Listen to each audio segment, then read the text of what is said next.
The knock came again. Slow, measured, deliberate. Not the desperate pounding of a stranger caught in the storm. No, this was different. This was the knock of a man who believed the house still belonged to him. Ethan's fingers tightened around the grip of his revolver. The room had gone still. Even the fire seemed quieter now. Behind him, Clara stood frozen on the staircase, her face drained of all color. Her lips parted slightly, but no words came out. Only fear, or maybe something worse. Recognition. Another knock. Then the voice again. Low, calm, unmistakable. Clara? The sound of it moved through the room like cold wind. Ethan turned his head slightly toward her. You said he was dead. Clara's voice trembled. He was. The way she said it sent something sharp through Ethan's chest. Not confusion. Certainty. As if she truly believed it. And yet the voice outside felt too real, too familiar. Ethan stepped closer to the door. The lantern light stretched his shadow across the wooden floor. He paused only inches from the handle. Rain still dripped softly from the porch roof outside, but the storm had mostly passed. Now, the silence was worse, because now every sound mattered. Who's there? Ethan called out. A pause. Then, you know who it is. The voice was calm, almost amused. Ethan glanced back at Clara. She had descended halfway down the stairs now, one trembling hand gripping the railing. Tears had gathered in her eyes. That's him, she whispered. Ethan studied her carefully. There was no lie in her face, only shock, and something deeper, a kind of old wound reopening. Stay back, he said. He slowly unlatched the door. Every instinct in him screamed not to, but curiosity was stronger now, and whatever waited outside had already stepped into this story. The door creaked open. The porch lantern flickered in the damp night air. A man stood there, tall, broad shoulders, dark coat soaked with rain, hat low over his eyes. For one long second, neither man spoke. Then the stranger slowly lifted his head, and Ethan understood immediately why Clara had gone pale. The face matched the photograph above the fireplace. Exactly. Same sharp jaw, same hard eyes, same scar along the cheek. This was her husband, or a ghost wearing his face. The man looked past Ethan, straight toward Clara. A faint smile touched his lips. Miss me? Clara's breath caught. Her hand flew to her mouth. No, the word came out broken. Impossible. Ethan kept his revolver low but ready. You got a name? The man's eyes shifted to him. Cold, assessing. Daniel Hayes. The name landed heavily in the room. Clara closed her eyes for a moment as if hearing it made it more real.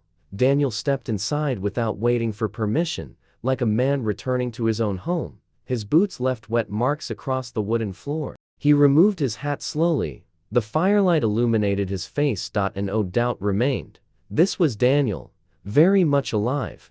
Ethan moved between him and Clara. You mind explaining how a dead man walks back into his house at midnight? Daniel's smile widened slightly. That depends. A pause. Did my wife tell you how I died? The room fell silent. Ethan looked at Clara. Her eyes darted away. That told him enough. She hadn't told him everything. Daniel walked toward the fireplace. His gaze briefly stopped on the framed photograph, then on the empty chair beside it. Funny thing about death, he said quietly. People tend to believe what they need to. Clara finally found her voice. We buried you. Daniel turned toward her. And yet here I am. His tone wasn't warm, wasn't affectionate. It was sharp, almost accusing. Ethan noticed it immediately. This wasn't the return of a loving husband. This was something darker. Where were you? Clara asked. The question came out almost like a plea. Daniel stared at her for a long moment, then answered, in hell. The fire cracked loudly. And one moved. Ethan's instincts were screaming now. Something about Daniel felt raw, not because he was alive, because of the way he carried himself, like he expected everyone to be afraid. And perhaps they had reason to be. Daniel's eyes shifted to Ethan again. And who exactly are you? Just a traveler. Daniel gave a low chuckle. Travelers don't usually spend the night in another man's house. The tension in the room tightened instantly. Clara stepped forward. He saved the ranch. Daniel looked at the broken window where rain had seeped in, then toward the front yard where two bodies still lay in the mud. His expression darkened. Those men outside. A pause. Mine. Ethan's grip on the revolver tightened. Clara stared at him in disbelief. Yours? Daniel turned toward her slowly. They were collecting what belongs to me. Silence.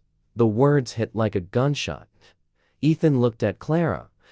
Her face had gone pale again. What is he talking about? Ethan asked. Clara shook her head. No. Daniel took another step closer. His voice lowered. The deed. Now, it was Ethan's turn to freeze. This wasn't about family. It wasn't even about revenge. It was about the ranch. Daniel smiled again. You really thought I was dead? Clara's eyes filled with tears. We found your horse by the ravine. Blood everywhere. Daniel's expression hardened. Exactly where I left it. The room went cold. Ethan understood. This had been planned. Every part of it. Daniel had faked his death. Clara stepped back as the truth settled in. You left. A pause. You abandoned me. Daniel's jaw tightened. I left to survive. His eyes moved around the room. To build something bigger than saw it now. Greed. Obsession.